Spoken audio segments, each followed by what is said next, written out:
So good afternoon, everyone. We are waiting for a couple of commissioners to arrive. We have to have at least 3 on the panel to proceed with this workshop. So I'm going to work on calling a few of them to see if they can make it.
You have 3 commissioners now.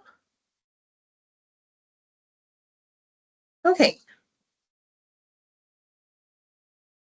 We will go ahead and get started. So good afternoon, everyone, and thank you for joining us today for the 3rd workshop for this rulemaking. My name is Amelia Boyd, and I am the program manager for the WMC and the organizer for this webinar. This meeting is being recorded and will be made available sometime later this week.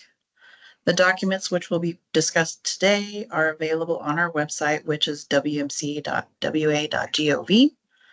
Attendees, if you have a question or comment, please use the raise your hand function or the chat. And then just as a reminder for this rulemaking, Senate Bill 5184 has been codified as Chapter 18.71D RCW, mandating rulemaking for anesthesiologist assistants, referred to as AAs or CAAs. If you would like to propose changes to Chapter 1871D RCW, please contact your legislative representative. And then when providing feedback on the draft language, please remember that the WMC is the rulemaking and disciplinary authority for MDs, PAs, and now CAAs/AAs. We do not have jurisdiction over other healthcare professions. For information on WACs governing other professions, please visit the Department of Health's website at doh.wa.gov for contact details. And I will start the attendance verification. So when I call your name, please introduce yourself. So go ahead, Marlon. Hi, Marlon Basco. I'm a policy analyst with the Department of Health, and I'm supporting with rules work. Thank you. Hold on, I'm getting Heather moved. Dr. Chung.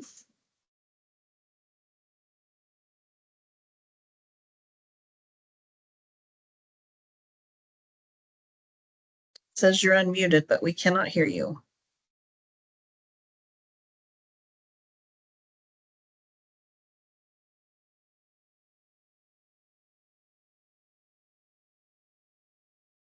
Hopefully you can hear us, Dr. Chung.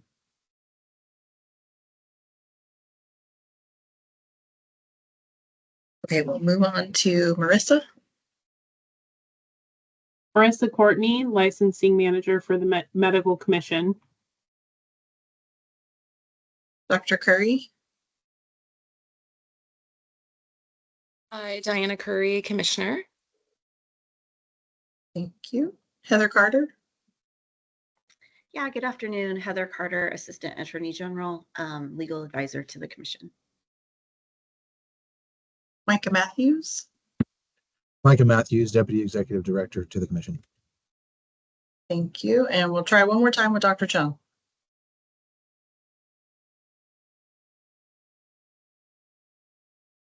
We still cannot hear you. You might try calling in.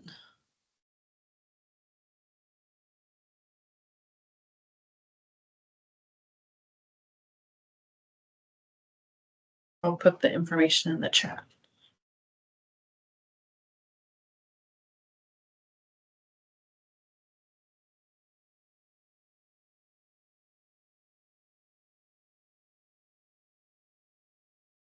Okay. Let me get back to where I was at.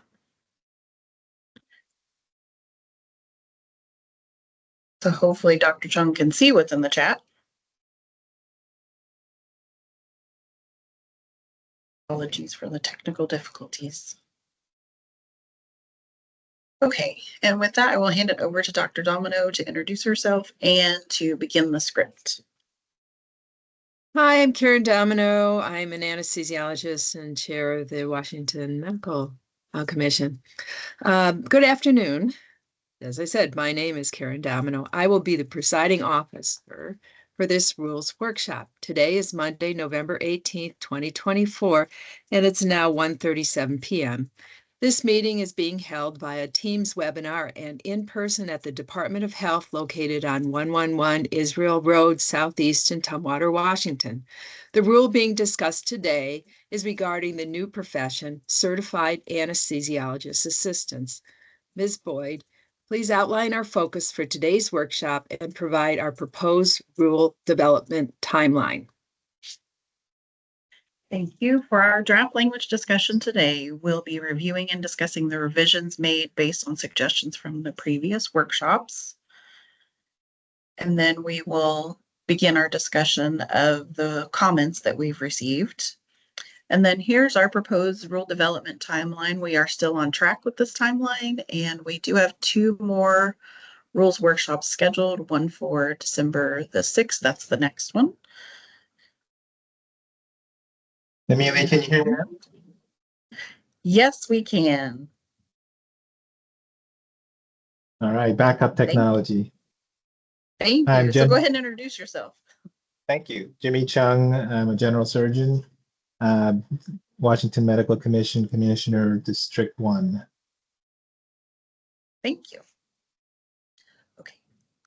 All right, Dr. Domino, we can move along to the draft language now. Let me get that pulled up.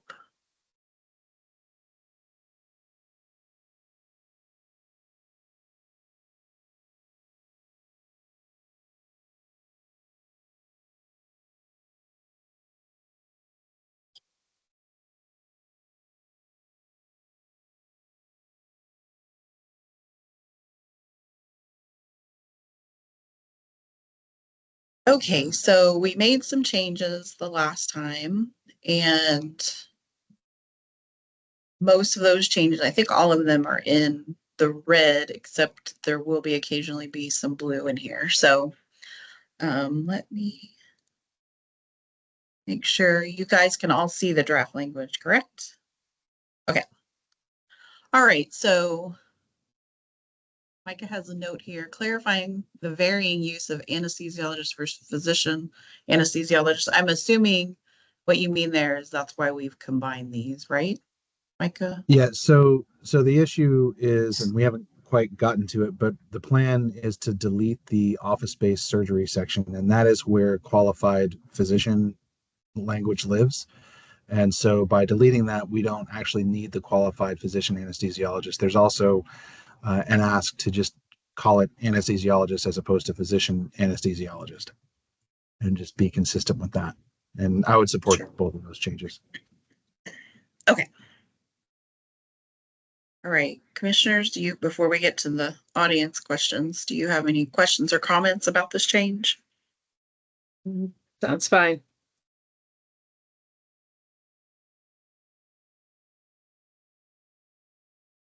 Okay. So Amy, if you would like to go ahead.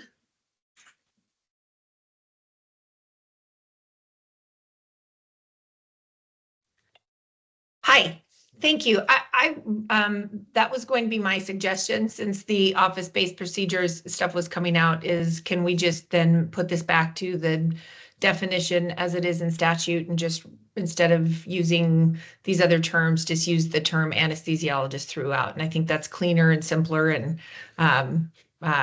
consistent with the statute. So that was going to be my recommendation as well. So we would support that. Thank you, Micah. No problem. So that's what we're doing here is just removing or qualified physician anesthesiologist and just leaving it anesthesiologist. Is that correct? That's Okay. what we would recommend. And then there are other places throughout the rule where it refers to physician anesthesiologist. And I think it's not consistent all the way through. And we would just say, you just really only have to say anesthesiologist. Got it. Thank you, Amy and Micah.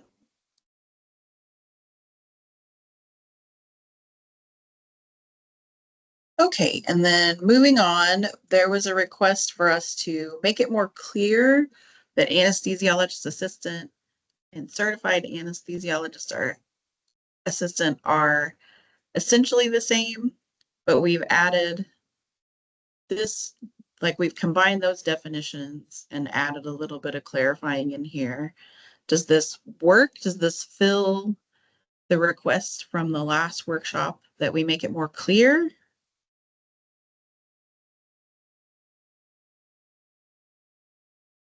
Like, commissioners, do you have any comments? I think it's fine like this.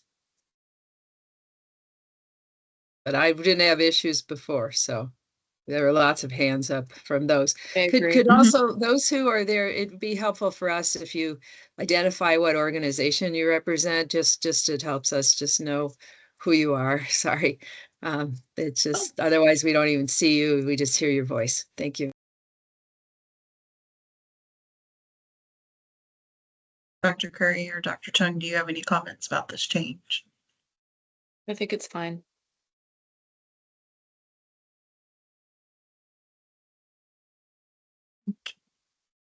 All right, up first, Gail, go ahead. Yeah, thanks. Gail McGavick, Virginia Mason, Franciscan Health. I just wanted to say thank you for making those changes. I think it's much more clear. So I just wanted to speak up because I know I mentioned something about that earlier. And also really support the previous comments that were made by Amy Brackenberry. So thank you.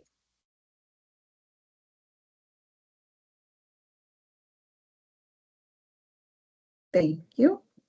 And then Carolyn, if you would like to go ahead. Hi, Carolyn Logue, representing the Washington Academy of Anesthesiologist Assistants. We agree with this too, and would also ask down in the identification that you can call yourself an anesthesiologist assistant or certified anesthesiologist assistant, just to be clear that the two terms are very interchangeable.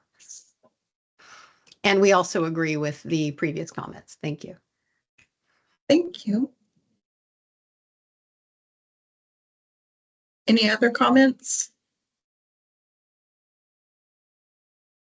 All right, we are moving along then. Okay, so that other change is where we've combined this one. So we've removed this additional definition, renumbered. Changes here. Changes here. Oh. Oops. Go ahead, Gail. Sorry about that. That's okay. Just a small technical change. In the definition section, sub 4, you don't use the word American Academy of Anesthesiologist Assistants anywhere in the document. So you can just delete that one definition. So sub 4, yeah, that one can just come out. I did a word check on it and I couldn't find it anywhere. So Just wanted to flag that as you were going by. Makes Thanks. sense. Thank you. You bet.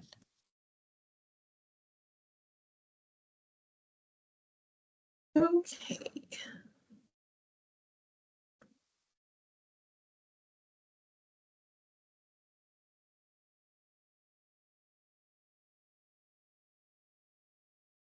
I don't think, Micah, we don't need to mention anything else about the background check temporary practice permit. No, that got settled at the last meeting. That's what I thought. Thank you. Go ahead, Gail. Yeah, again, Gail McGaffick. It would help me if you could just kind of call out the numbers when you're going through. I just had Oh, one okay. yeah, thank you. One technical thing under 110. And let me just make an overarching comment here because I probably have a number of small technical comments. I think the work you all have done on these rules is just quite extraordinary. They read really well, the foundation is there. So my comments, I'm just small little tweaks here. I just wanted to make that affirming statement because I think you all have done a great job. They're highly readable. So under subsection 2 in 110, it's the very last, second to the last line, and a supervision arrangement exists with an anesthesiologist, because you're going to take out that word physician there, as defined in, and it can also be a group. So a physician, I mean, an anesthesiologist or a group of anesthesiologists. So this is going to come up in a couple of different places. So I just wanted to flag it here. Because Micah had told me there was a comment about that. I don't know why it didn't. I made the comment further down in identification. Oh, okay. yeah, So it That's fine. comes up. It comes up in a couple different places, and it, you know, it's consistent with the supervised definition, you know, which says, you know, it can be one anesthesiologist or a group or something. So just for maximum clarification to put group in there. So Just to we make- can delete physician, right? Yeah, right. And then And then anesthesiologist say, as defined in this chapter, in this rule, or group of anesthesiologists, maybe at the end, because you don't define a group. okay. Is one idea, and of course your AAG may have a different way of phrasing it, but this is just the general idea. would it So- make sense to go anesthesiologist or group as defined in this rule? Because while we don't define a group of anesthesiologists, we do address group supervision in a specific section. Sure, if that works for you all, and Heather thinks it's fine, I'm fine with that. All deference to Heather then. Yep. Yeah, I think, Is that I think that's fine consistent? too. I think that's fine too. Maybe we just replace the word defined as, use Oh, a different good. word there. You know, Maybe provided, outlined. specify. Oh, I like, something yeah, I like provided. Yeah, I like Yeah, provided. okay. You're right. Good call. Is that consistent with supervision for Mhm. others like PAs? Well, they don't have the same model, Dr. Chung. The PAs have a practice agreement, and come January 1, they'll have a collaboration agreement. The CAA has to have direct supervision. There's not an agreement that has to be on file. It's a employment level supervision, and it's specified as pretty direct. Okay. I mean, I don't disagree. I'm just trying to figure out what group means. So if, for example, let's say we're reviewing a case that was where an anesthesiology assistant is the respondent, will there be a specific supervising physician in that person's practice, or is that, how do we define group in that setting? We do anesthesiology group so that we know they're anesthesiologists and not a group of surgeons, say. True. Yeah, because, you know, they'll be hired just like anesthesiologists, and you do cases, you may or may not ever work with some of these people. But we need the flexibility that they can be assigned for whoever is present. as an anesthesiologist. So they're often like, this is a big group. I don't work independently. I'm hired by the university, right? So I'm not in private practice. So that's where I think the comment came through for those of us who many anesthesiologists now are hired by hospital systems. Right. No, what I was actually getting at is not, I don't disagree with that. And what I'm saying is, let's say for a particular case or a particular patient, does the AA have for each of those cases, do they have a named physician or a named Yes, anesthesiologist to supervise they have that to. person? Yes, they And do. how is it? Right. So that's what I assumed. So that's why I'm kind of questioning the term group here, because I understand that somebody can be hired by a group, but when they're supervised to patient, there should be one supervising physician, right? Jimmy, I think it won't be any specific anesthesiologist. It will be whoever is on call and tasked with being the supervisor of the CAAs that day or for those ORs. If you have a No, big, 20 ORs going and 10 yeah, anesthesiologists and a few, right? It'll be sort of, right. You're making my you're in, point, Diane. yeah. So it's not You're ever actually going to making my be like, point. So it's not like a group of, it's not like there's a, indistinct group that's supervising them. There is one person supervising this person, even if they're not necessarily named every day, right? I mean, maybe we should hear but from the the person agreement, who the, recommended. Yeah, because it's the, I mean, yeah. The why agreement, though, is with a group. So this talks about the agreement. So I think that makes it clear that it's, the University of Washington anesthesiology group or whoever, it's Swedish or, Right. But right? technically, it So doesn't, the agreement says supervision arrangement exists. So that is not very clear to me. I completely understand what you're saying. I understand what Dr. Domino is saying. I'm just getting picky I'm with it. happy to get rid of group, Jimmy, after what you say, because I see the word arrangement, and arrangement is a direct supervision when you're assigned to that individual and they're assigned to work with you. So, but maybe we should hear from others who wanted the change and why they wanted it. This is Gail McGaffick again, and I'm by no means an expert here. I just simply read the definition of supervise, and one of the second to the last sentences said, these responsibilities may also be met through coordination among anesthesiologists of the same group or department. So I just thought that should be named, but why don't I step back and let others who know more speak up? Okay, so we do have two hands raised. Jeff, if you would like to go ahead. Hi, everyone. Jeff McLaren. I'm an anesthesiologist in Seattle, and I'm also part of the Washington State Society of Anesthesiologists. So I appreciate Gail bringing this up, and to your point, Dr. Chung. And I think we define what supervision is later on. I think to Dr. Curry's point, this is just regarding the allowance of someone to work on a license. And I think the reason why it says why adding group is important, because what would then maybe required is then that every anesthesiologist has a signed agreement or some sort of documentation that says we are allowed to supervise that anesthesiologist assistants, which in a group which can change, people can leave, people can come on, that could make a lot of paperwork that could be challenging. So this portion here, I think, really just speaks to their ability to practice and how that looks. But I think the actual what supervision arrangement actually looks like is defined later on here. And you are absolutely correct that there is a specific anesthesiologist assigned to a team. And if there's a change in anesthesiologist, that is clearly defined and stated in the medical record somewhere. But I think that's what we're trying to get to, is this permit allows someone to work for an anesthesiologist or a group. And that's what I think the arrangement we're trying to settle here.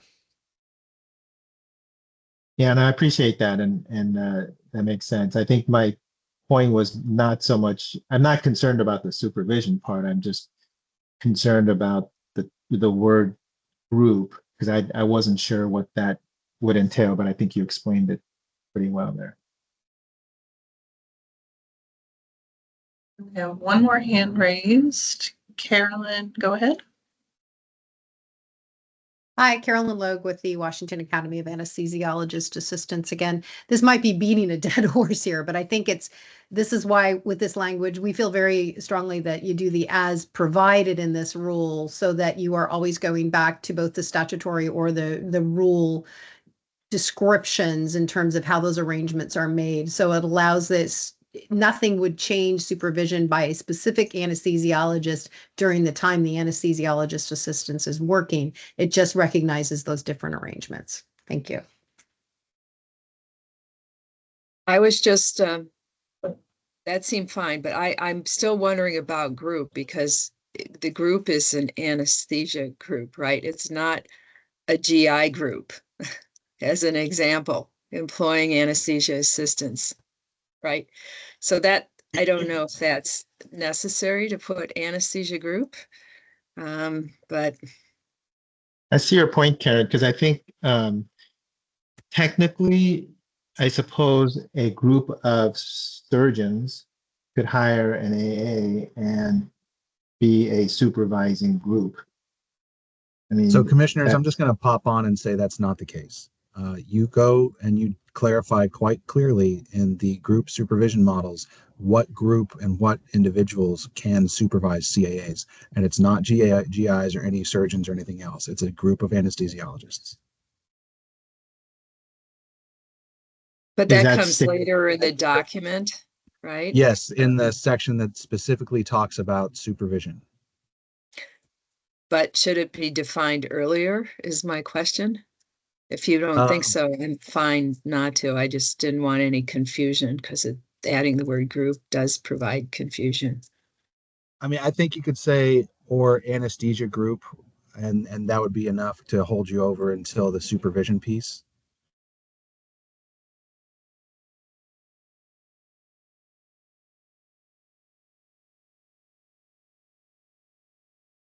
Like so. I'll defer to Heather on this one, but I feel like that would do it. There's a suggestion in the comments too that we reference that subsection or that section in this. And to me, that's a drafting question. I mean, we normally say as defined or provided in this rule, and when that was written, we didn't actually have numbers. So I don't know if it's typical to reference the specific chapter section in these scenarios. Yeah, I think that's, so just to be clear, this provision right here is just talking about the temporary practice permits for the fingerprints. So this is when the FBI is really backed up with fingerprints, you can get a temporary permit while they're running your fingerprints. So I think it's fine if you want to say anesthesia group or anesthesiologist group. That's what it talks about in the definition in the statute anyway. So it does use the word group or department.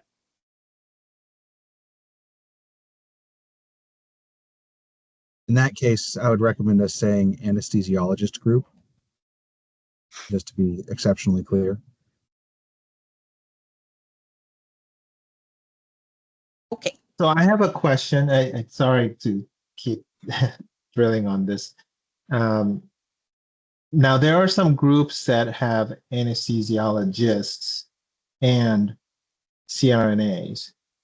So technically, if they are being supervised by members of the group, it would only be the anesthesiologists of the group, right?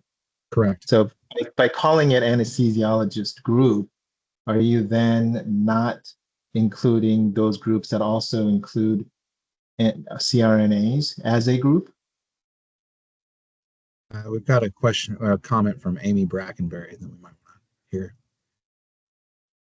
Maybe anesthesiology group would be better than anesthesiologist group. Go ahead, Amy.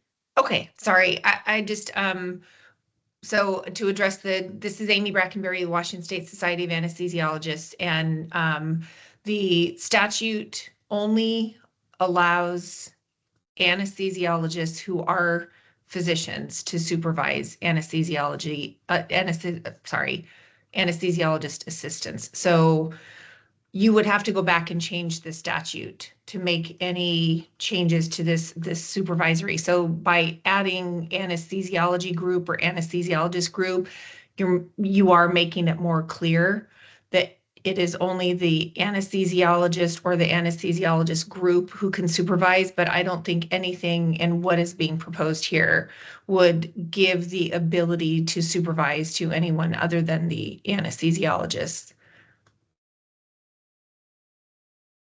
But I think the way that you're proposing to clarify it here works if that's necessary. I mean, if you think it's clear enough, I think that the terms of the law that was passed are very clear that only an anesthesiologist can supervise an AA. But I think this clarification is fine. Okay, I mean, I agree, and my whole point is really just to try to protect the anesthesiologist assistant, because I've worked in the past with certain anesthesiology groups that were actually owned by CRNAs, and they hired anesthesiologist physicians to be part of the group. So by definition, it wasn't an anesthesiologist group, it was an anesthesiology group. But if they happen to hire an AA, you'd have to specify who's actually going to be supervising that person. I And I wouldn't think the want law to- is pretty clear. Sorry. Okay, I mean, if everyone thinks that's clear enough, then I'm okay with that. Gail, you can go ahead. Yeah, thank you, Gail McGaffick again. I assume if I said my group one time that was all I needed, but again, Virginia Mason Franciscan Health. I agree with what Amy is saying about the law. If you're still not totally comfortable with the language, I keep going back to what's in the definition of supervise. And there it said these responsibilities may also be met through coordination among anesthesiologists of the same group. So maybe this is something, we could ask the commission to take a look at to see if that might be even a little more clear to deal with the previous comments. Because I think we all know what we want here. And so if it's among anesthesiologists of the same group or department, that seems pretty clear. So just wanted to call your attention back to the language in the supervised definition.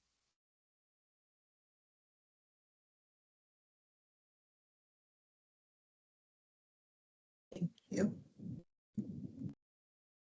Do I need to show that definition on the screen? Does anybody need that? What about if we just say, or anesthesiologist of the same group as provided in this rule? Just use the same language? Yep. Okay, hold on a second.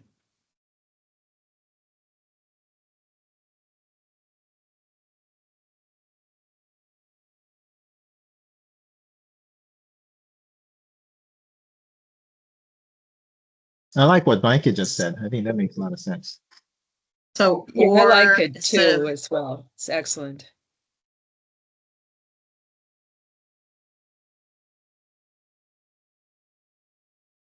you wanted to say or and an anesthesiologist of the same group or department, or is anesthesiologist?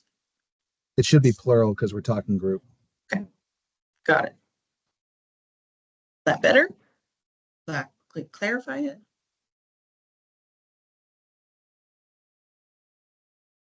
How do you feel, Dr. Chung? Is that better? No, yeah, sorry. Now I feel like I wasted everyone's time because all we had to do is ask Micah. It took me a while to That's get what there. these workshops are for. Okay. We're good with this change, right? He's good. All right. No hands raised. Okay.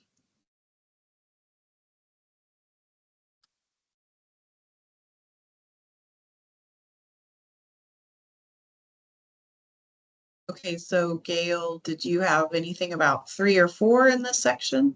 This is still 110. No, that was my only comment. Thank you for asking. Okay. Okay, we're moving on to 115, which is about military spouse. We can't really make any changes to this one. This was a bill. We've just finished rulemaking in the MD and PA sections, so it is duplication of that language that's in the MD and PA, except it references anesthesiologist assistants in here. Okay.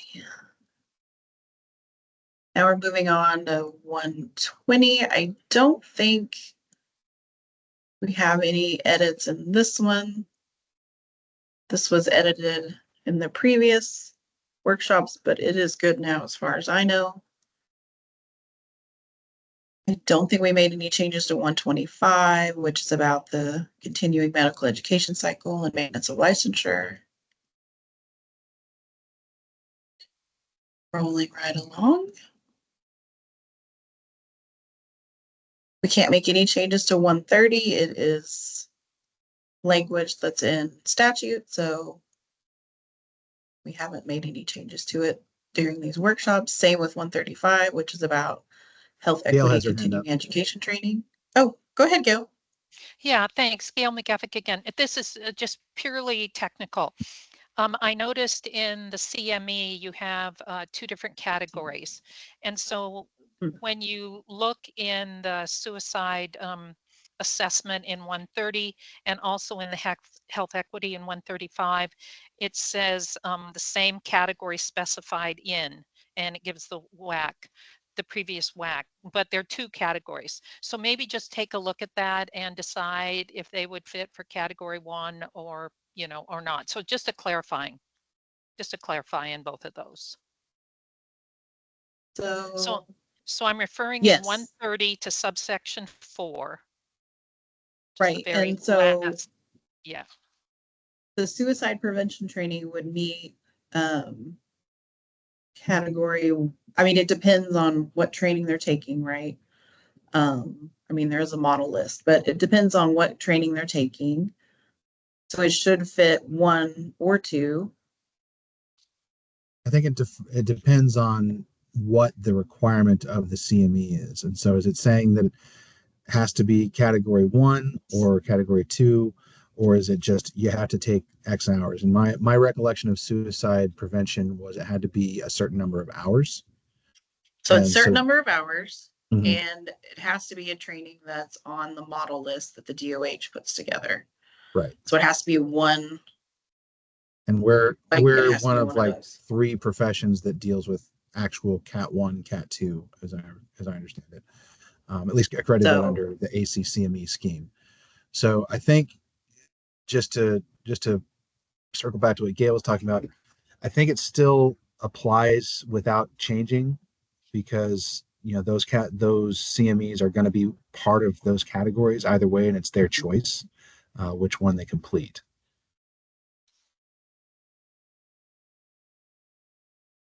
Because on Gail the again. trainings, oh, go ahead. I was just going to say, I guess I'll defer to, to Carolyn Logue, because as long as you think people understand how to fill it out, where to count it. If you think that's clear and I've overlooked some way where it is clear, then my apologies, I'm bringing it up. It just wasn't crystal clear to me, like if I was an AA or CAA, how I would count it. Because you have a certain number of mandatory hours for category 1.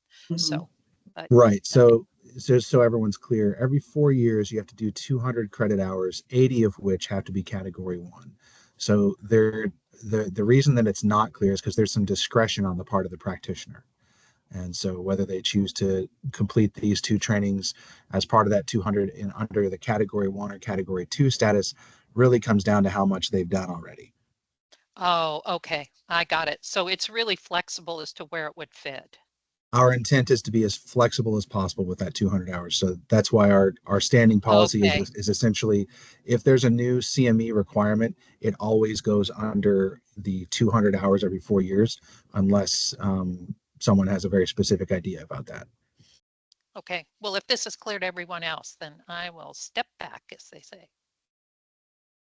No worries. Okay, so we talked about how that applies to the suicide treaty. The health equity. Yeah. So this one,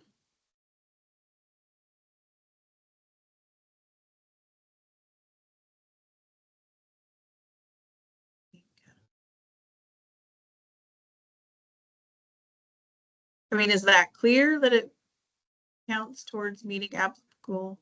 I I cannot think say you have that to word. make one change, Amelia, and that is instead of category, say categories, because there's two. Oh, that works. Okay. And can you do that in the Okay. previous one? That makes, yeah, that makes Sure. a lot more sense. Thank you. That connects the dots for me. Thank you.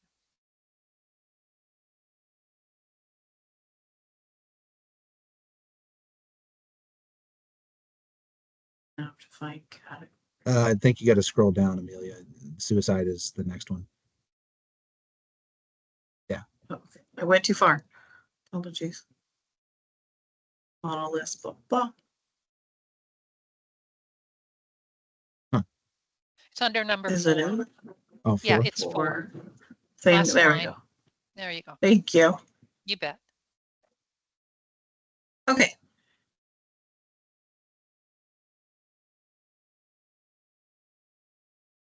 Sorry, now I'm just questioning if that whack number is right. Yeah, okay, it is. Okay, so got those two sections taken care of. Don't think there was anything in 140 on retired license. Nor 145. So this is where I think Gail, you were talking about this too, that it can be either. Right. So my thought here is that those are just capitalization changes. But at the end of one, you could say an anesthesiologist assistant may may identify themselves as an AA or CAA, and that just mirrors what the definition is. And I'm totally open to if that actually accomplishes what folks are asking for.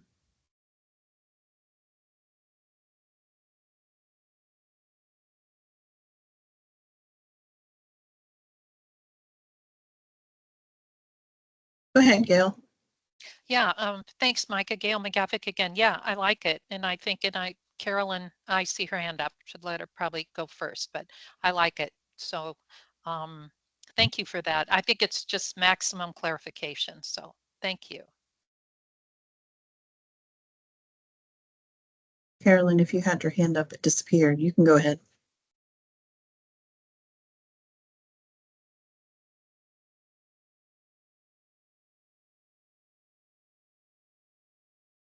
Wondering if Carolyn disappeared. She's still on my screen, but oh, she had to step away. Okay.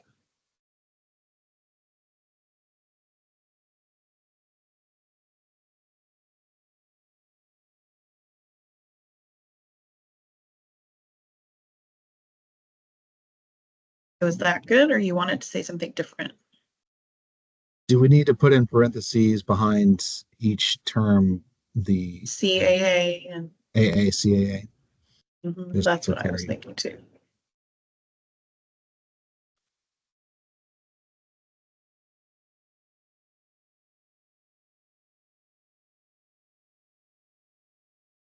Okay.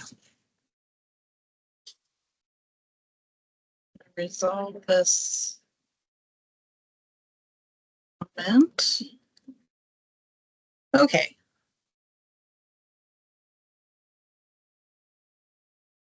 So we are good with this one now? Okay.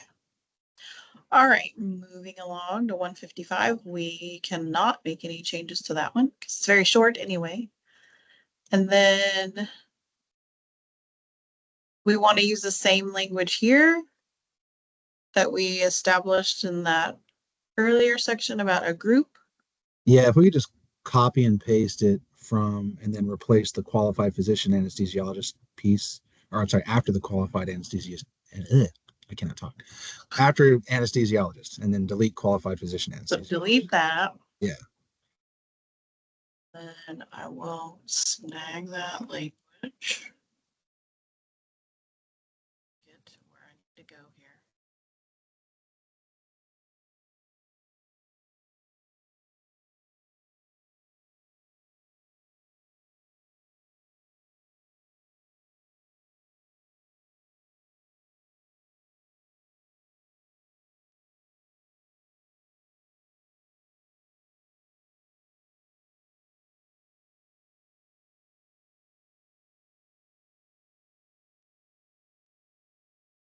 Do we need it to say Well, while you're doing that, I'm going to ask Heather to opine on the consequences of referring themselves by another title.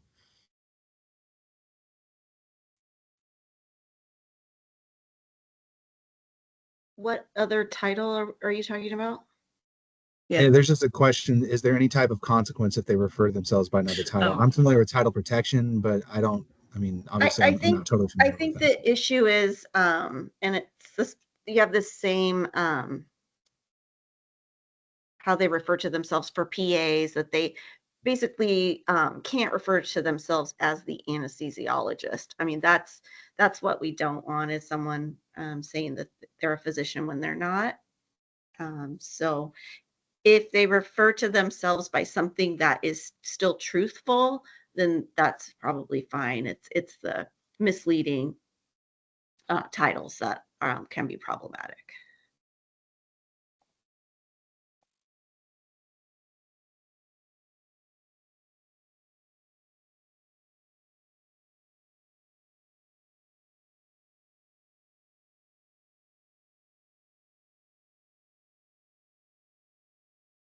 So just a question, do we want to change this to as provided by this rule instead of consistent with and as defined by? I would go with the provided just to be consistent with the last change that we made. Yeah.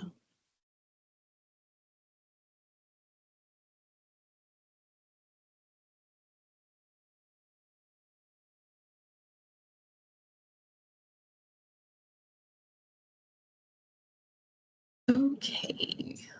Except this one. Just so we can read it.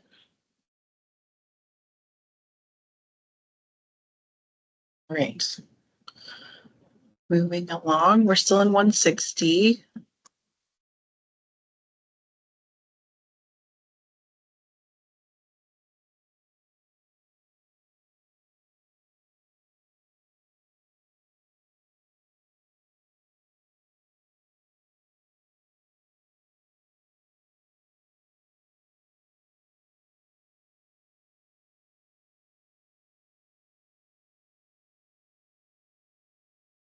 We have a hand up. Go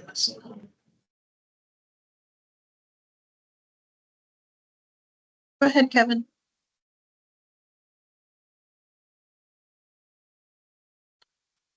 There's yourself muted. Great. Can you hear me now? Yes. Great. Kevin Vanderweg with the Washington Association of Nurse Anesthesiologists, or anesthesiology. Just on 160, specific procedures such as invasive central lines were explicitly removed from the CA scope of practice during the legislative session.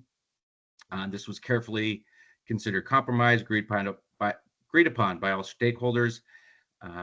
Ignoring this without adding specifics to the rules creates significant patient safety concerns by enabling the potential expansion of CEA scope to include invasive procedures that were beyond the legislative intent.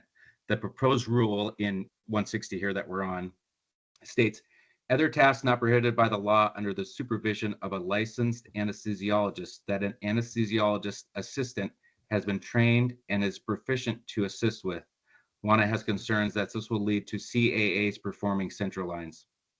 WANA is fine with the language remaining at the end there that that statement is in, so long as central lines are explicitly prohibited in the same section that this language is contained in 160. So what the ask is just to add central lines to the part of procedures that are prohibited.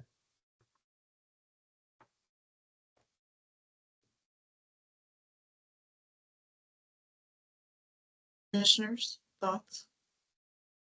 Looks like we have a response from Amy Brackenberry. Oh, go ahead, Amy. Hi, thank you very much. I wasn't sure when we were going to get into this discussion that we kind of left off on at the last meeting. This is Amy Brackenberry at the Washington State Society of Anesthesiologists. We actually do not agree that removing central lines and epidurals from the explicit list of items within the scope of practice for a CAA constitutes a prohibition on those activities. And in fact, I think there are other sections of the enacting legislation where things are prohibited. These things weren't included in that section. If you look at the effect statement of the amendments when they were offered in the legislative process, they also don't identify these procedures as being prohibited. So our read of things is that it would be exceeding the legislative intent by actively prohibiting these items in the rules. I guess we don't agree.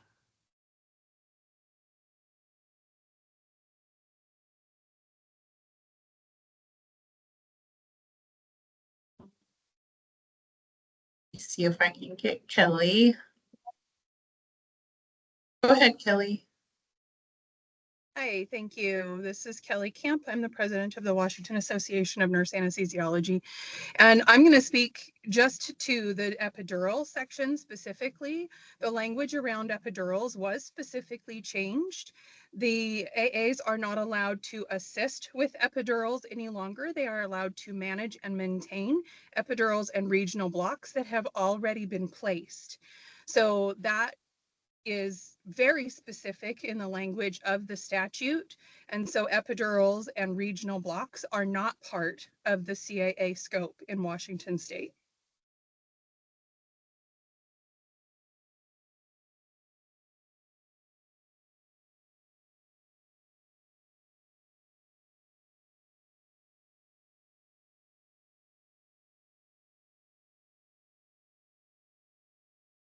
There are a bunch of comments, but I would say to the Washington Medical Commission staff, is that a comment? Is that what is written in the statute? I was going to ask Kelly to point out specifically where that is prohibited for CAAs and their scope, because that's, I think, it's in the list of the things that they can do, and most of it says assist with intubation and whatever. All they assist with, it's not this. I think it's above where you are right now. Yeah, keep going up. It's a little bit further up, I believe.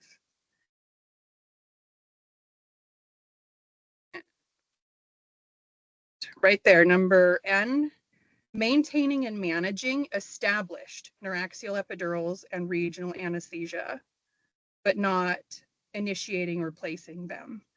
And that language was intentional and amended in the House during legislative session.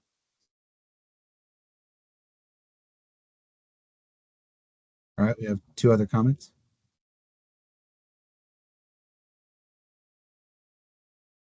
You're muted now, Amelia.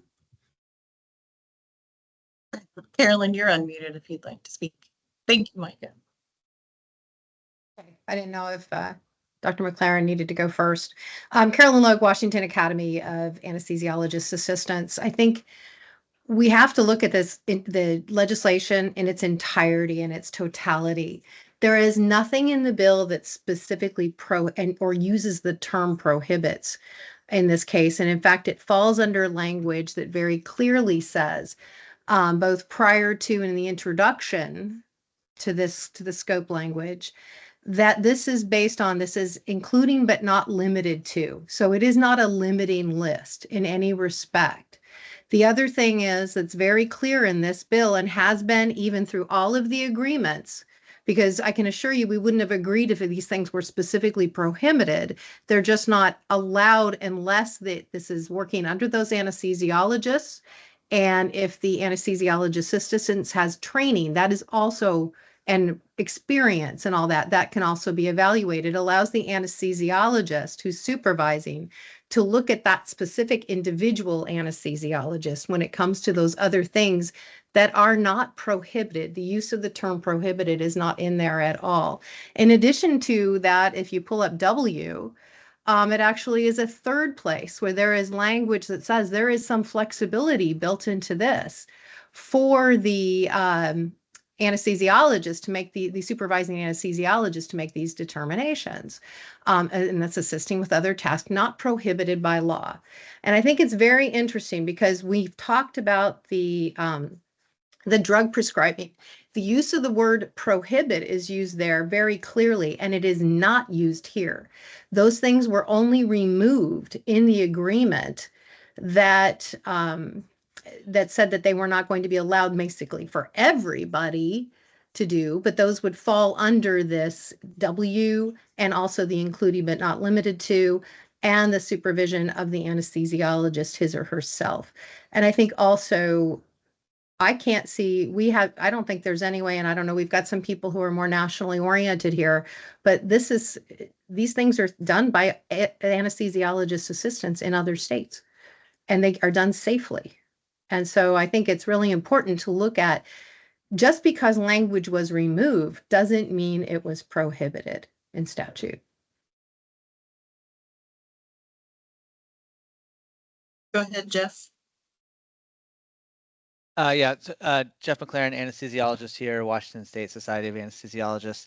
I was just going to say, I think that, my expectation as an anesthesiologist, if I am allowing someone to work with me, has proficiency in that skill set to do it. So while someone else may be doing the task, for most of us who are anesthesiologists, we consider us as the ones doing that task because we are there supervising and being a part of that. So this is, as Carolyn mentioned, this is done in other states. I don't have any concerns regarding anesthesiology assistants doing this, just like I don't have concerns about nurse anesthetists doing similar care. So they both get excellent training, and that's the point of this, is to allow them to practice.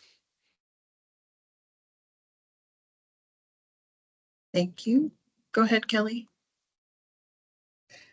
I would just like to point the commission to the original language that was in the original bill, allowed for assisting with epidurals and neuraxial anesthesia, which, as defined in this bill, is for the AA to perform that skill.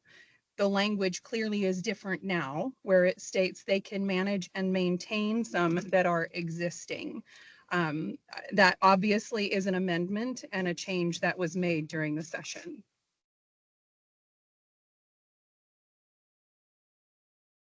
Amelia, could you scroll up to items M and N, please? I've got a technical question for the anesthesiologist. Okay. So I guess the question, Dr. Domino and any other anesthesiologist on the call, and this is probably my misunderstanding of medicine. Epidurals, to my knowledge, is that having to deal with spinal or intravenous regional anesthesia? I think, yes, it is. I mean, it's a different, Right. They're all, yeah. So to me, they're assisting. They always have someone directly supervising them and Right. guiding them through the procedure. They're not doing this independently. So I feel that it is, they can assist in those. Right. So I guess what I'm going to sum up with is, since I've had that I view M and N as related. The And to Carolyn's point, the language of the law prevails, which is what we copied and pasted into this section. To insert additional limits, I think probably does go beyond what our authority is without a statutory change. And as for the comments, which I'm just going to characterize them as arguments back and forth about who said what. The fact is, we've got two sets of opinions from legislators differing in the House and in the Senate. So my recommendation is, and I see Senator Rivers has raised her hand, is we need to stick with what the law says. And, as we were not part of any agreements, we were not party to any of the negotiations, we need to keep a focus on what the law actually says that has passed. So we have two hands, first Carolyn and then Senator Rivers. I will just very quickly say, when you're reading this, you are looking at explicit authority versus implicit authority. The removal of any language that's not specific, but potentially could fall within the anesthesiologist's scope is, so what's in the law right now says explicit authority. AAs explicitly can do that. The other things would be within the anesthesiologist scope, which is very clearly in the law, and up to the anesthesiologist and the arrangement, but also within the experience and training of that particular anesthesiologist assistant. So it is not prohibited. Thank you. Go ahead, Senator Rivers.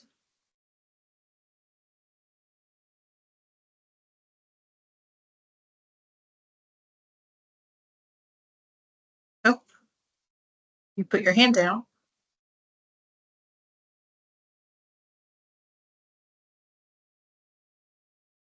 Okay, now can you hear me? Yes. Okay, perfect. So as the sponsor of this bill, I can share with you what my intent was, first of all. And secondly, Micah, I'd like to express my gratitude. I can't tell you the number of times that legislators have been frustrated when agencies try to sort of go against the intent of a bill. And I appreciate that you're really honoring the work that we did over a long period of time on this bill. The fact of the matter is that this bill did have many iterations, and it is not the same bill that we started off with. We listened to the concerns of the CRNAs and of other legislators and medical staff, and we settled on this as a very good solution. Please keep in mind that we were trying to emulate the scope of practice that other AAs enjoy in the rest of the United States as an opportunity for us to alleviate a workforce shortage issue that we have in anesthesiology.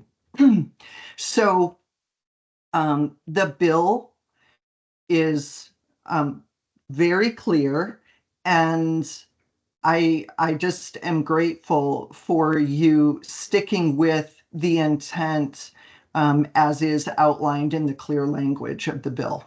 And I'm happy to answer any questions.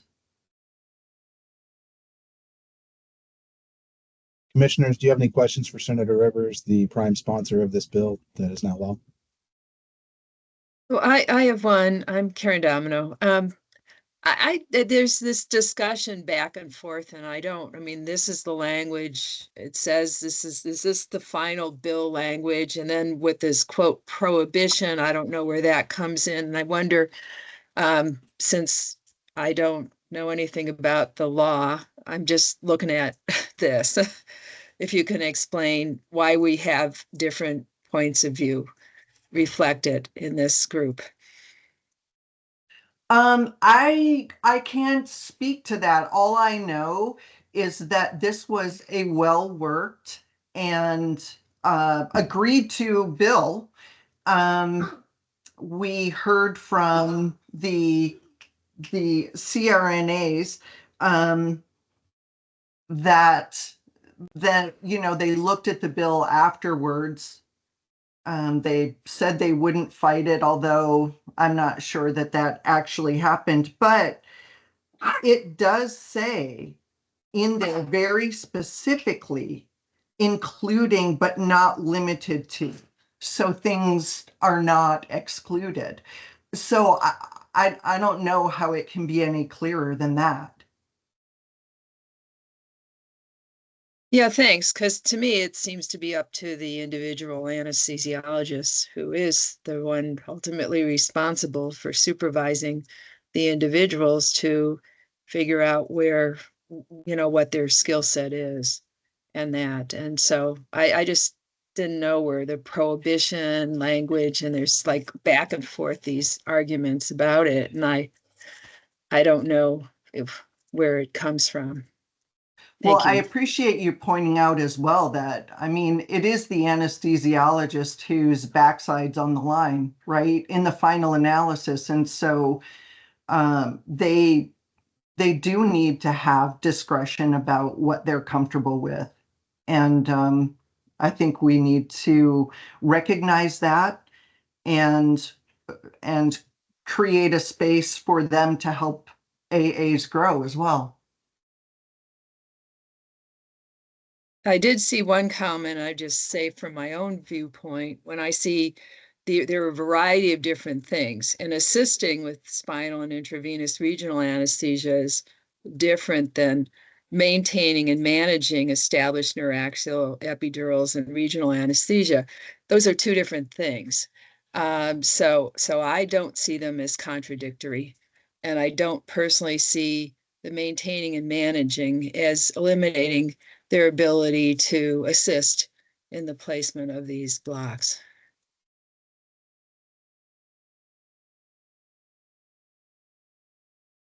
Thank you. And we do still have one hand raised. Kevin, you can go ahead. Thank you, Kevin Vanderweg again with WANA. I think part of the confusion here is that this was a Senate bill that was negotiated in the House, and I'm not unsure of how many senators were involved with that negotiation and agreement that was done. I guess I have two questions, and Dr. Domino just kind of touched on this. I'd be curious on if it's the commissioner's direction that for and specifically maintaining and managing epidurals, that in their mind that this would allow CAAs to actually establish an epidural, which to me, that's not the way N reads. And then just to my original point about central lines, the fact that it's not in here at all, not mentioned in the proposed rule at all, would it in fact allow them to establish central lines without it being mentioned in their rule that covers their scope of practice? Thank you. That sounds an awful lot like a Heather question. So this is Heather. So the statute, as Senator Rivers said, does say, so this list is not exclusive, which means this is not the only things that the anesthesiologist assistants can do because of the language, including but not limited to. But in addition, you've got that W, which allows the anesthesiologist to decide if there are additional things that the anesthesiologist assistant can do. There aren't prohibitions other than what they're trained and competent to do under the supervision of the anesthesiologist.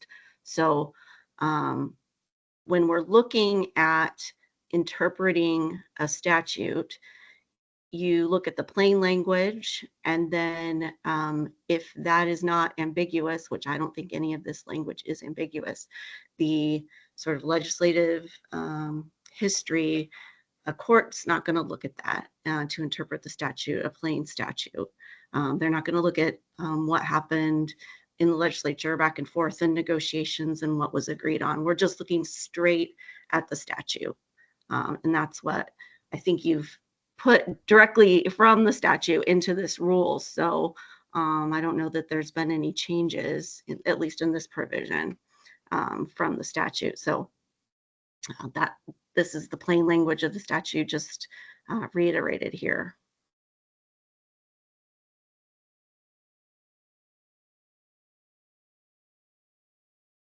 Can I just ask a clarifying question? For procedural supervision, does the word supervision or supervising specifically mean that the anesthesiologist is in the room with them? So supervision is defined in the statute as immediate availability of the medically directing anesthesiologist for consultation and direction of the activities of the assistant. So immediate availability.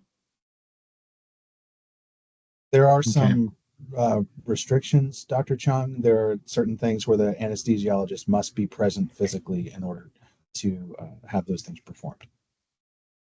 But these procedures that we're talking about here isn't spelled out that way, right? Not the way I'm reading it. As far as the list of what, A through V?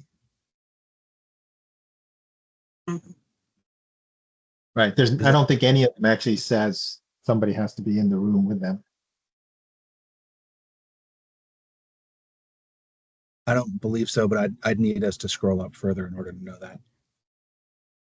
And then another, maybe a quick clarifying question, as maybe Dr. Domino was pointing this out to me and pointing this out, and I may have missed it, but is what it reads currently, and what I'm taking it is, how I take it is that the AA can do a spinal block, but they can't insert an epidural. They can manage an epidural that someone else put in, but they can't put in an epidural.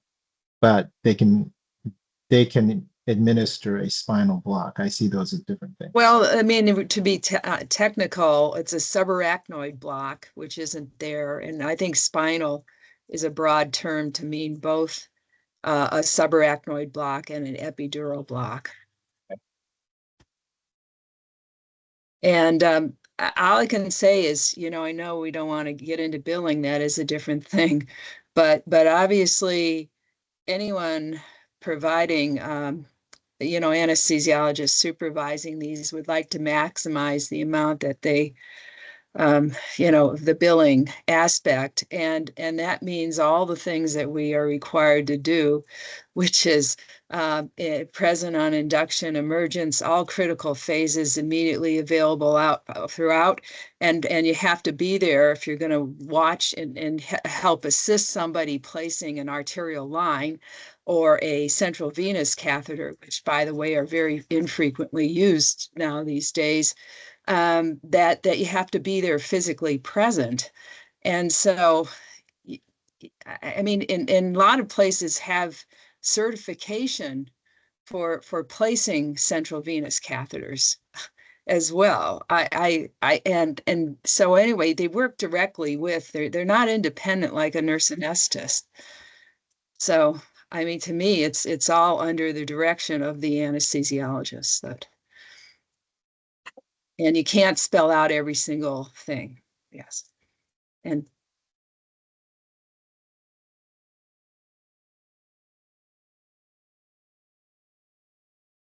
Okay, so are we making any changes to sub 2 based on this conversation?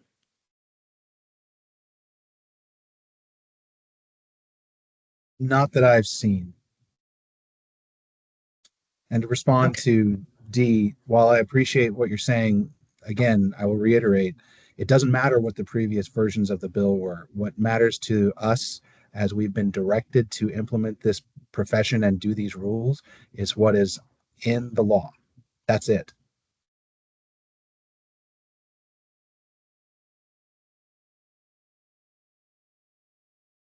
Yeah, I don't see any particular language change that's necessary. I think I'm supportive of, I mean, these are professionals, they're trained to do stuff. So if they're, proficient and they can do these tasks and procedures as, and legally being supervised, I don't really see any issue with it. I guess I do understand how people are reading this and can potentially be misunderstood. So if there's any role for clarifying the language, maybe, but I don't think substantively that anything needs to be changed.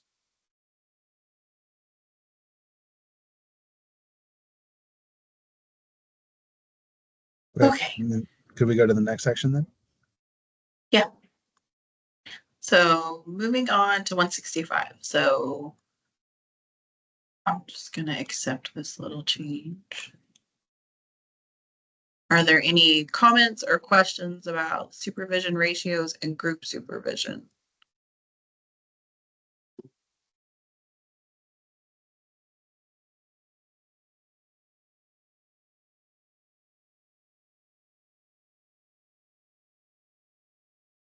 Go ahead, Gail.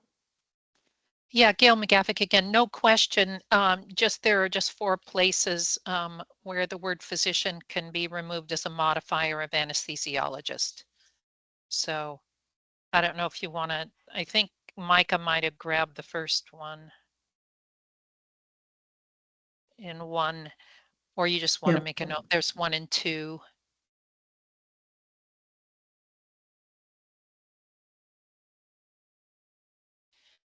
And then 2C. In fact, there are 2 of them in 2C.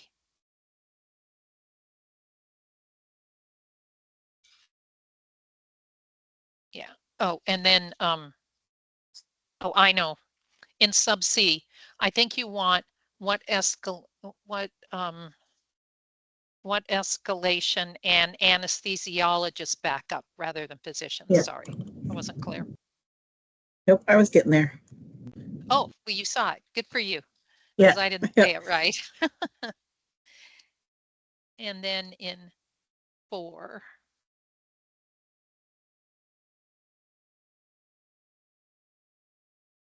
Take out physician. And then 4C.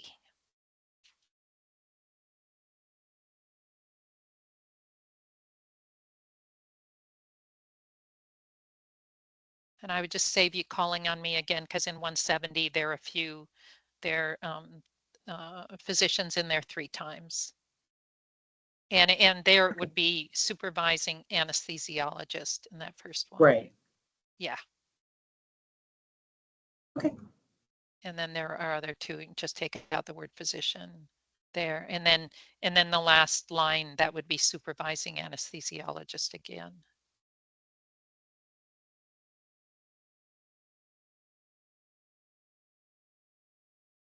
And thank you for being so good at being able to listen to us all and type all of this in. Appreciate it. Amelia, there's one in that section right after supervising, you deleted physician, but it needs to have anesthesiologist after that. The first deletion in that section. Oh yeah, thanks for confirming that. Hold on. Up here. Okay. Yep. That's right. Yep. Got it. Yeah. Great. Thank you. There we go. Okay. So are there any other questions about that section? Comments? Okay. So we talked a lot about the office-based surgery section the last time we met. And based on, as you can see here, Mike has made a comment that based on legal advice, from the office-based surgery original author. We're deleting it because the rules in the chapter specify the requirements to be enforced by the MD in these settings. So that whole section will be deleted. And I'll just clarify, this does not mean that in an office-based setting, CAAs could not practice. We've established that there are certainly scenarios where an anesthesiologist, a physician anesthesiologist, would be in an office-based setting. And so under the existing MD rules for office-based surgery, the physician anesthesiologist would be responsible for making sure that all of those requirements were met and that the CAA would operate within the scope of these rules and the law, as well as what the office-based surgery rules are in the physician chapter. Thank you, So Micah. that's a long way of saying the lawyer said we didn't need it. Go ahead, Kevin. Thanks, Amelia. Kevin Vanderweg with WANA. Just wanted to pass on the thanks for taking this out. We think it makes for clearer rules. Thank you. I will openly admit that this is one of the more confusing rules I've ever read. Yeah. It's many years of progress, that's why. Okay. It's a very long section as well, so I apologize for all the scrolling. I think after this section we have, my goodness, it's very long. Sexual misconduct, which we don't need to make any changes to because it is based on the secretary statute, so secretary rule. And then the next section is abuse, and again, it's based on secretary rule, and so we won't make any changes to it either. And then I have a soft tentative. Go ahead, Micah. No, go ahead and finish yours, and I'll go after you. I have a tentative. Some folks will come from the secretary's office to our next workshop on December 6th to have their workshop on the fees for this profession, because the Secretary of the Department of Health has the authority over fees. We do not. So our hope is to have that at the December 6th workshop. Go ahead, Micah. Sure, thanks. Just so this kind of signifies the end of this portion of our rulemaking, and I did want to extend some thanks to Senator Rivers, and I think she may have just dropped off, so that's unfortunate. But also former Senator Vanderweg, who has been participating in this and providing us feedback. I do want to say that we really appreciate that, and we appreciate the feedback and the collaborative nature in which those two senators who are leaving legislative service this year have been doing with us. So appreciate it and thank you.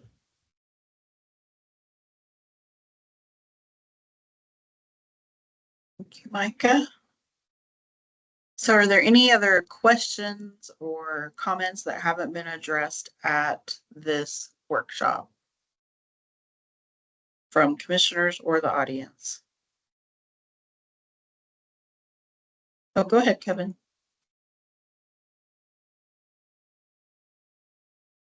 Thank you, Kevin Vanderweg representing WANA. Thanks again, Micah, for those comments. I hate to do a go back, but I had a comment that I meant to talk about during the ordering, dispensing medication section, which I failed to catch. Sorry.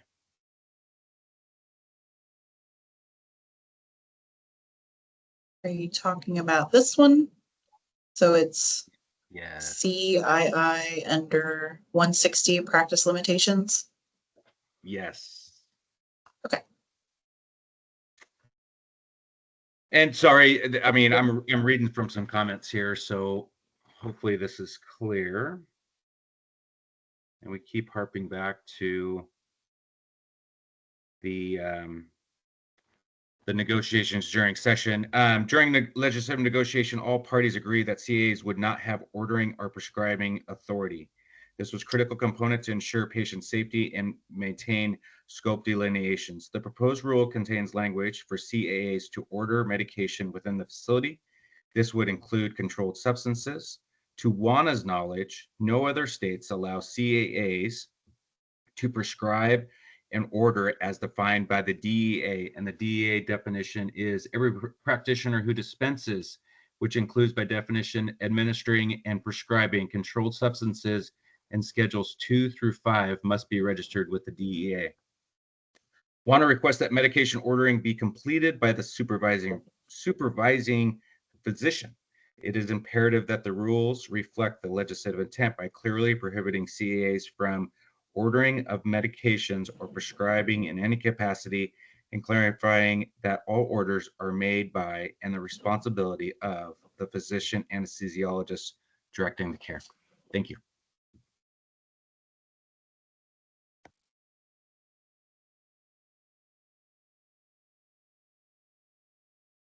Commissioners, do you have any comments about that? Well, I say I order and prescribe medications, and someone, if an anesthesiology assistant or a resident or a nurse anesthetist, I ask them to get what I've done, what I've wanted, and give that to the patients and have it available. So to me, it's the physician is ultimately responsible for this. And so to me, I didn't see any objection to, because the ordering is one that initially is just, being able to have access to a Pyxis machine. These medications are all given under the anesthesiologist's orders, and I thought it was reasonable. I didn't see any reason. And prescribing, I mean, again, these terms are ambiguous, but prescribing to me is giving a prescription pad, like in the old days, or having some kind of thing where you have to give somebody, say pain medication after a procedure, which anesthesiologists in general don't do unless you're a pain anesthesiologist, and anesthesiology assistants would never do that. So, Karen, can I just say, I think we discussed this a lot last time, and I actually really do. And yeah, and the word ordering to me means like I order it in the computer and my name is signed on the order. Whereas getting it out of the Pyxis, it's already been ordered. It's dispensing it or administering it, which is different than ordering it, where you're signing an order, or like it's kind of like signing a prescription. So I think that that's where we're getting lost. Their name and finger is what does it, okay, to get into that Pyxis. I But mean, when I say we have a discussion of, yes, I want dexmedetomidine, I want propofol, I want remifentanil, I want this, and this, and that's under my verbal order to the individual. I think this, I mean, to me, they should have this access. It would be ridiculous not to have this access. I think it's just trying to reduce the ability of these folks to want to work in our state. And frankly, there's more than enough care for all of us involved in anesthesia, to be honest.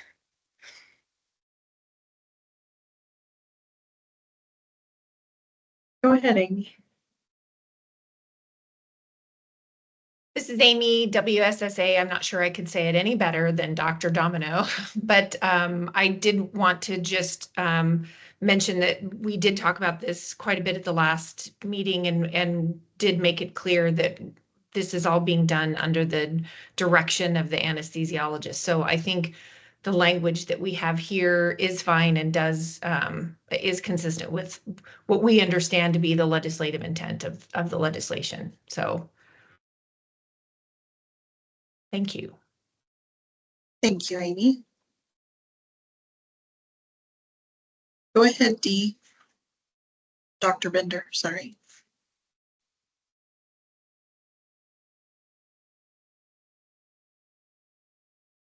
Because you're self-muted.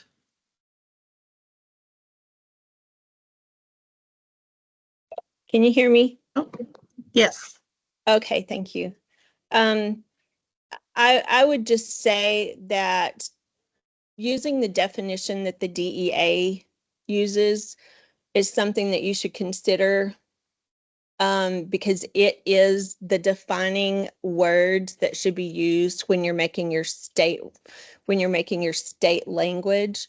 And it's very clear that prescribing is not just access to a Pyxis, or prescribing is not writing with a pen and paper when you read the definition that DEA has listed. And so to order the medications, to allow them to order them rather than the physician anesthesiologist to order them, they would need a DEA license. So they really should have to follow what the wording is in the DEA regulations. And that's what we're asking for. Please. Don't they have DEA licenses? Because it would seem they They would do need not. it. Yeah. No, they don't. And I've worked with them in other states. Dr. Criano, I have, before I moved to Washington, I lived in Texas and in Oklahoma and have worked with AAs. And so they do not have DEA licensure. That's the issue, just as a safety precaution, especially with the opioid epidemic as it is. There's no way to regulate who is making the order if they don't have a DEA license.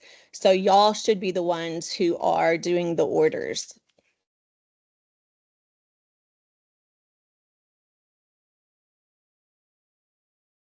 The fact that they don't have a DEA license, not like physician assistants have a DEA license, nurse anesthetists have a DEA license.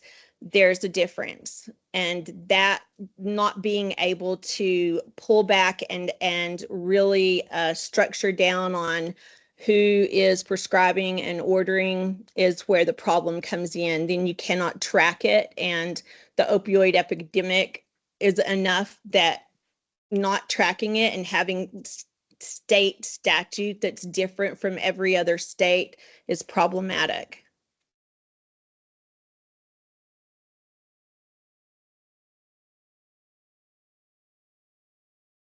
Go ahead, Jeff.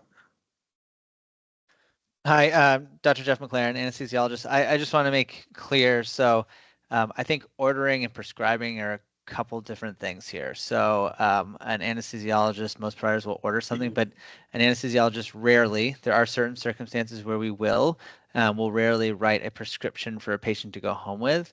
That is usually in surgery, the prescriptions are usually ordered by the surgeon themselves for the medications that they go home with. But ordering a medication for recovery, like 5 milligrams of oxycodone is a very reasonable thing to order. I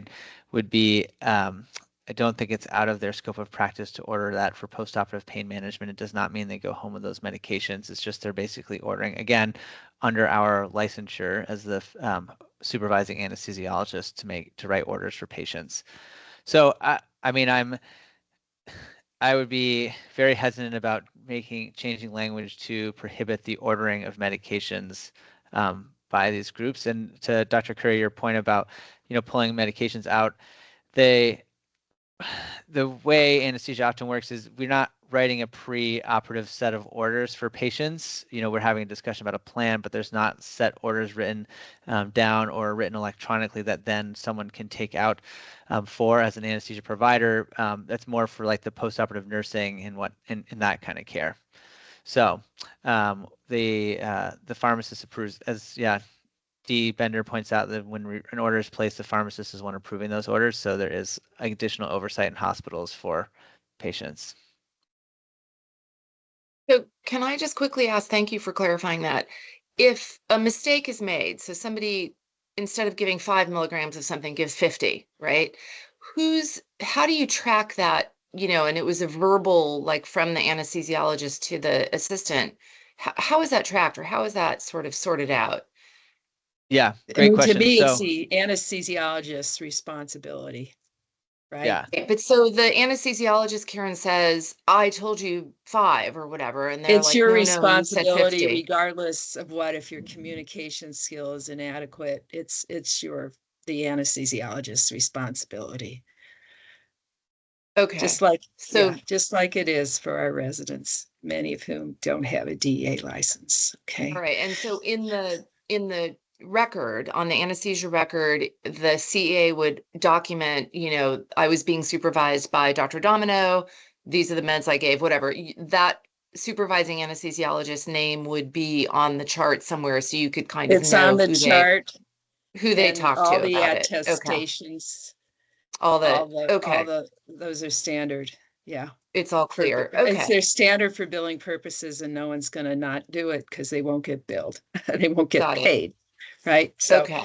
it's present and induction or emergence, all critical phases immediately available throughout the case.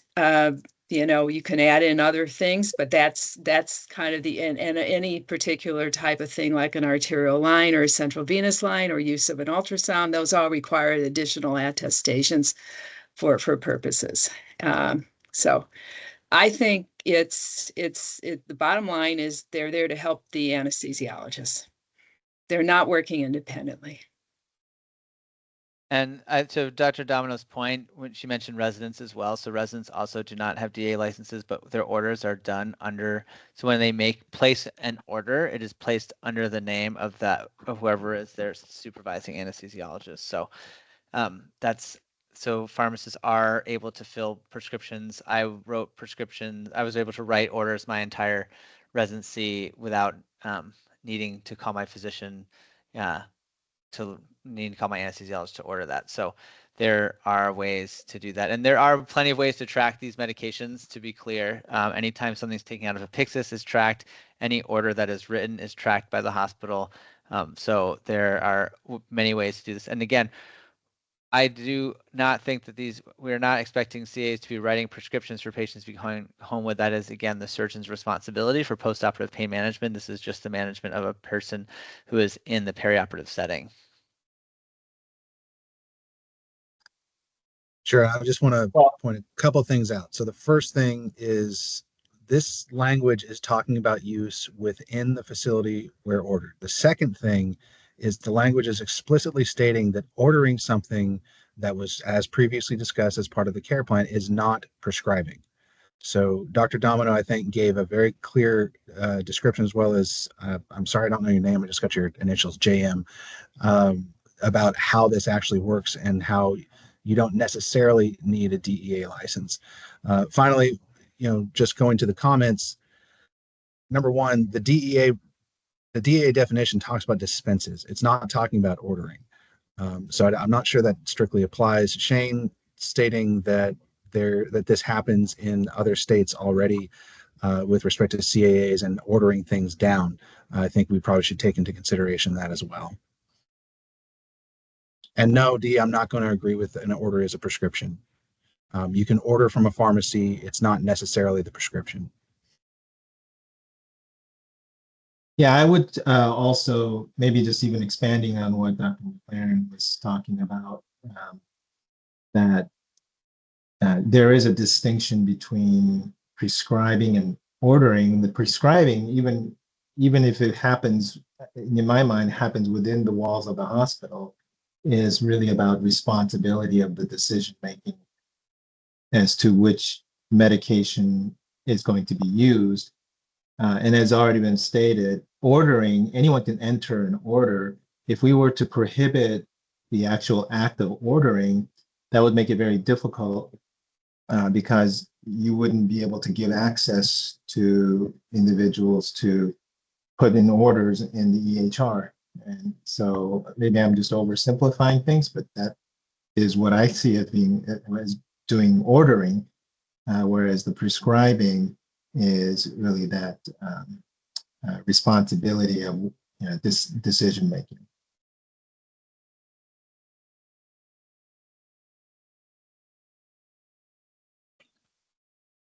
So does any commissioner propose changes to C2 in this section based on this conversation? I guess my only concern is there appears to be, and I know, Micah, you said that in this setting, ordering, is different, but there appears to be a conflict between the two pages that Amelia is showing, where it says an AA may not prescribe, order, compound, etc. And then another section it says they're permitted to order. So to me, maybe, maybe legally it's not a problem, but to me it would be cleaner if we just removed order from that section 3. I mean, unless there's a legal. I think what Amelia is showing on the right is as noted in sub 3 of this section. This is sub 3 of this same Oh, section. gotcha. All right. All right. So that's why so if you go to sub 3 and it says you can't order, well, that just negates what we were just talking about in that section above. But it says they may not prescribe, order, compound, or device except as authorized in sub 2. And this is sub 2 on the left. The C. Is there a reason the word order needs to be in sub 3? Like, is there a legal reason? It's in the law. Is it? Okay.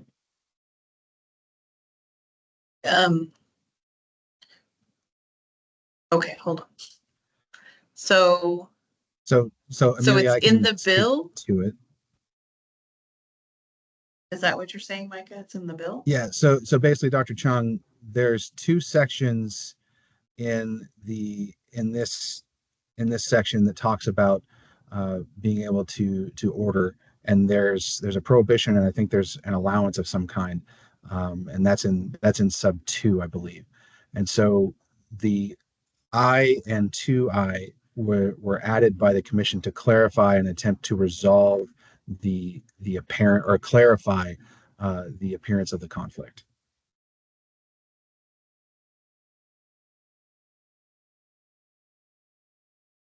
I mean, yeah, I mean, that's fine if that's adequate. I just don't understand why that was in the bill in the first place. I mean, a medical student can order something. I think there were times in the development of the bill where there might not have been an understanding about how things function exactly in a hospital, and certainly with how physicians function in this area. And so I think the use of the term order, number one, it's not well defined. Wow. Okay. Sorry. No worries. The use of the word order is not defined anywhere in the statute, and I did reach out to someone who knew about the pharmacy statutes, and the term order was not well defined there either. So there, that is, I think, where the ambiguity there is, where we really got a little bit hung up.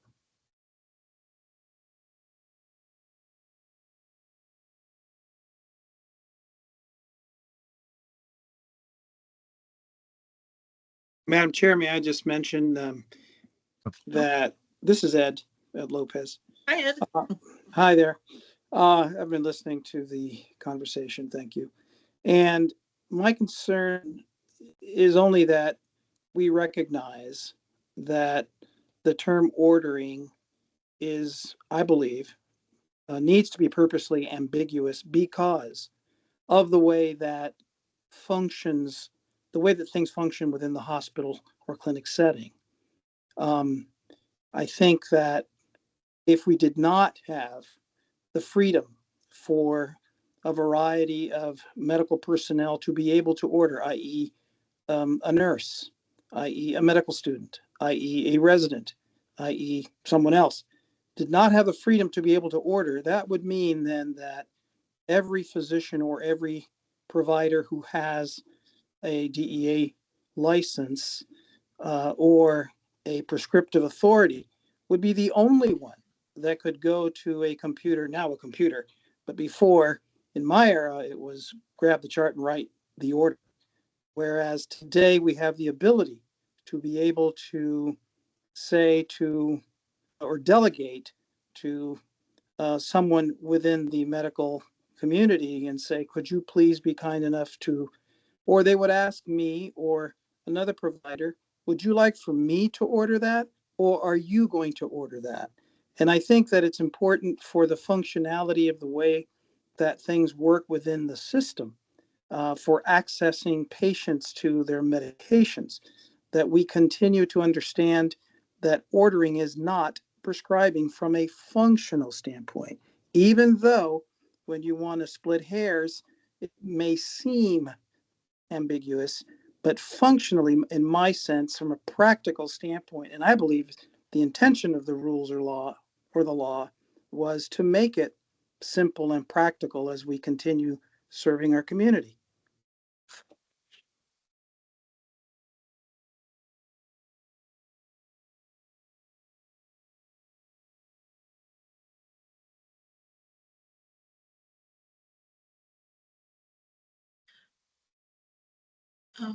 Okay, go ahead, Kelly. Yes, I just wanted to speak to the intent of that language.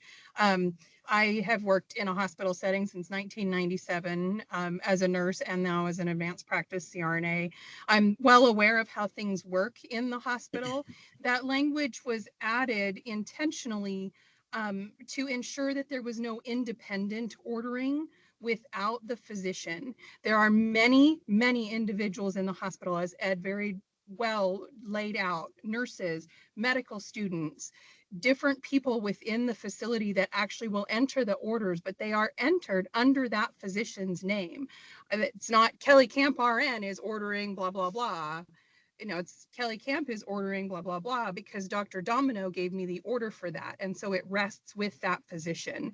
And I would just ask for some clarity in these rules to state that those orders must come and must be in the name of the physician, because that who needs to hold the ultimate responsibility.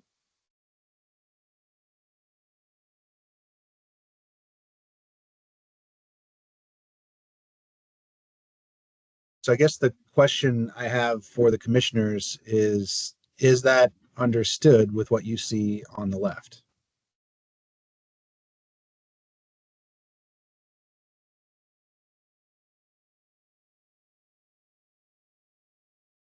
I read that as included in little I.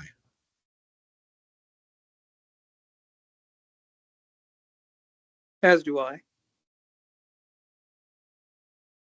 I do too. I think it's under the one. Under the supervising anesthesiologist, consultation and direction is permitted to order. So Scheduled that's for covered. HD scheduled for. Yeah, we worked on this very detailed language last time, exactly Right. to address this issue. So it feels to me like it's covered here. So I don't want to get nitpicky, but I'm understanding that in the right side, it says they may not prescribe, order compound displays, etc., except as authorized. And then in the left side, that's the part where the authorized portions are listed, or the authorized exceptions are listed. Is that only including then ordering, right? Sorry. That's how I'm looking at it, right? It's just the ordering that's being authorized, not the prescribing, compounding, or dispensing drugs, right?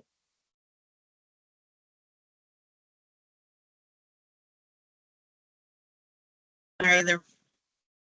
You guys hear Because me? on the right, if you say except Yes. as So authorized, the room I'm in just shut down. So let me get everything set back up again.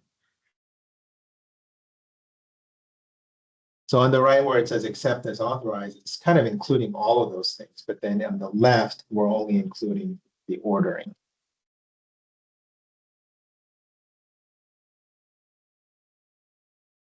Well, number 2 says it's not considered prescribing, so we're only including ordering. Right. Jimmy, do you Yeah, think, I thought it was clear. I mean, we spent like an hour on Yeah. this last time. What do you think? You weren't here last time. Yeah, and I think I missed the first that other meeting. So the last one. So yeah, I think that's fine. I mean, if it can be interpreted that specifically, then I think it makes sense.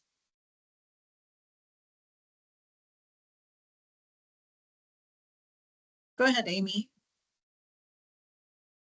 Sorry, if this is wrapped up, I don't need to say anything. I just, as a way of clarifying, I think what we're looking at on the left side of the screen is we're talking about in a hospital facility and outside of a hospital facility. Isn't that the difference between these two sections?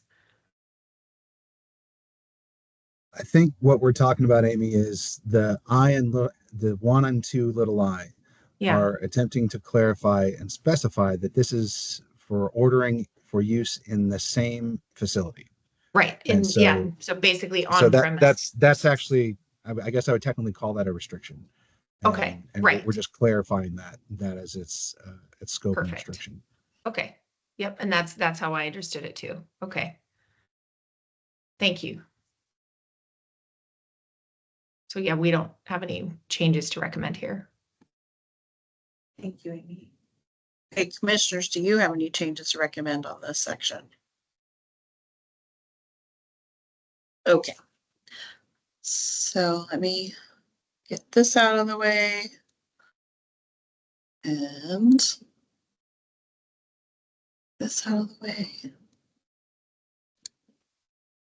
All right, so let me, hold on, apologies. The room shutting down has baffled me, so.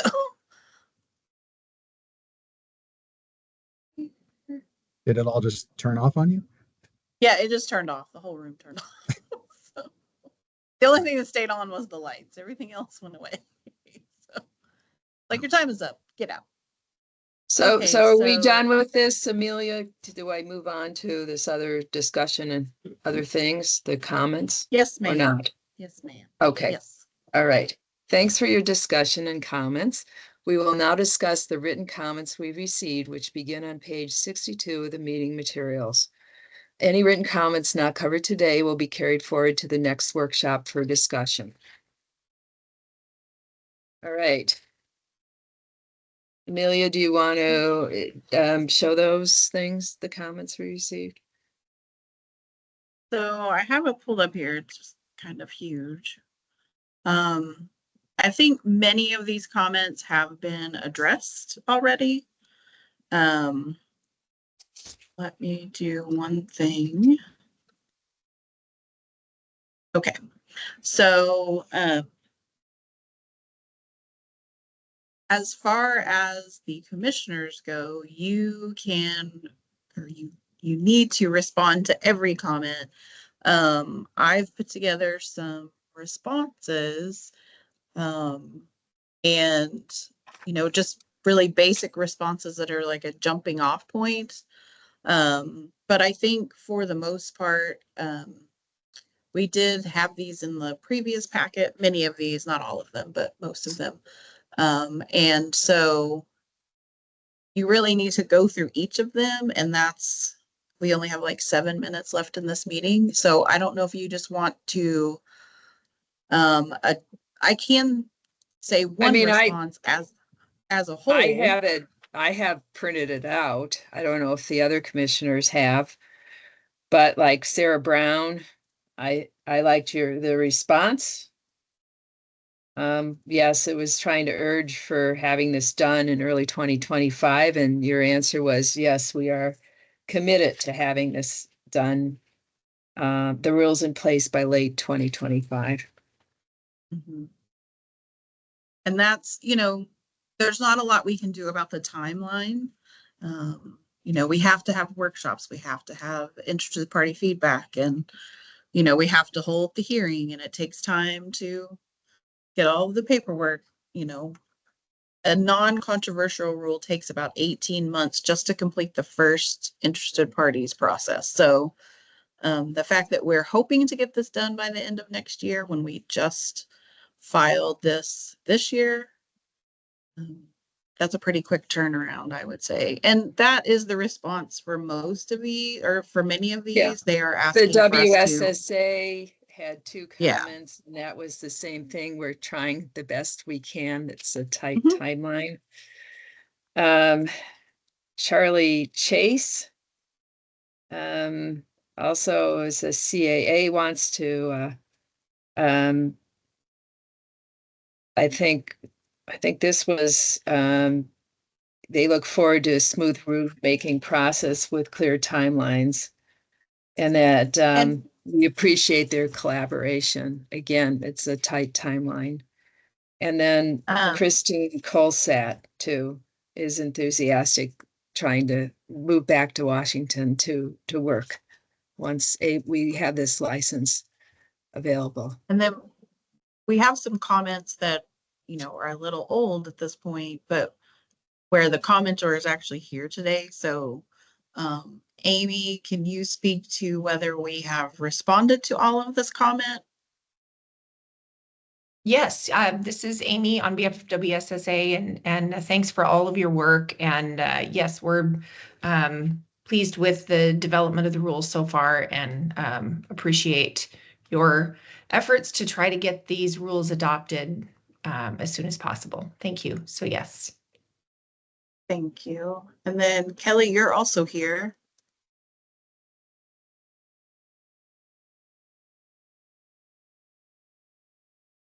See, have we addressed, I know you've been here and discussed probably many elements of your comment from over a month ago. If you are still here. Yes, I have been on, and I have actively been bringing parts of my comment. I would say, no, not everything has been addressed, but it has definitely been discussed. Okay. To the next one. Thank you. You already spoke to that one and that one. We addressed the central lines issue today. Kevin, you're also here. I would thank you, Kevin Vanderweg with one. I would agree with Kelly. Not everything has been addressed, but everything's been discussed. Thank you. Thank you. And Senator Rivers was here, who may not be here now. Doesn't look like it, but they said their piece, I think. And then we received this comment from Wisma. Billy responded in the chat. Okay. Yeah, they said their comment has been addressed. Thank you. Thank you, Billy, being preemptive. And again, this is from Senator Cleveland and Senator Rivers, who was here. So I think for the most part, we have addressed the comments that have been received. And again, we will have another workshop on December the 6th.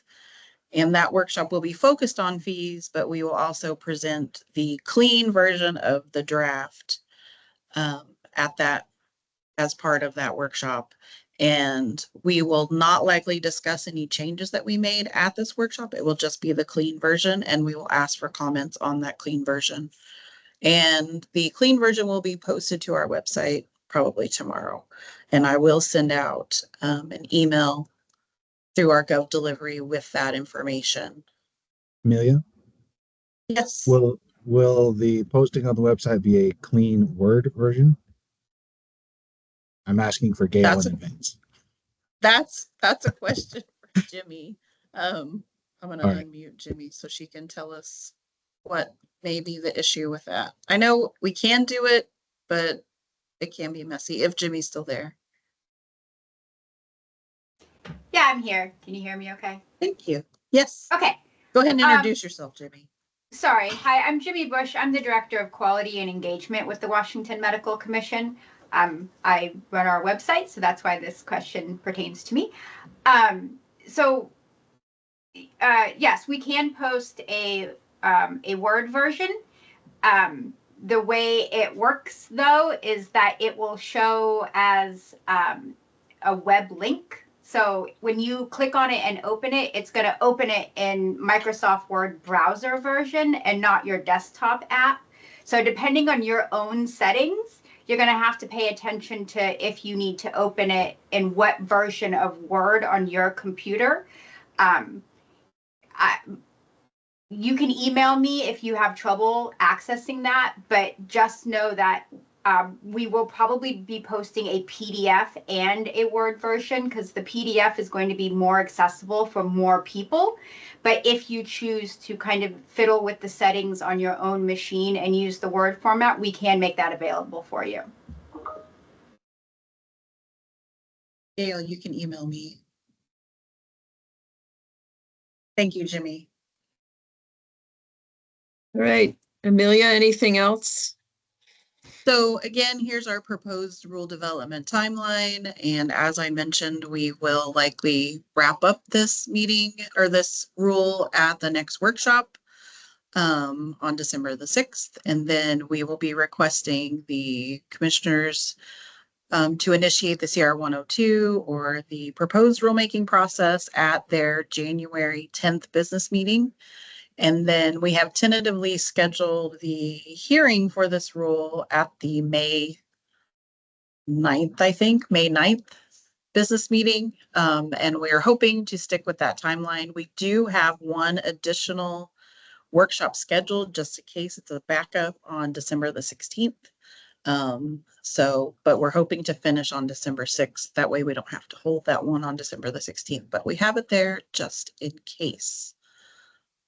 So if you have any questions or comments, you can always email me. And then I think that is all I have. I don't know why my presentation just disappeared, but Technology issues. I'm telling you. Yeah. All right. Well, thanks everyone for your participation in this conference or workshop, I guess is what you'd call it. I now will close the workshop and we will all look forward to continuing our discussions of these rules soon. Thanks a lot. Have a good Thanksgiving holiday, everybody. See ya. Thank you, everyone.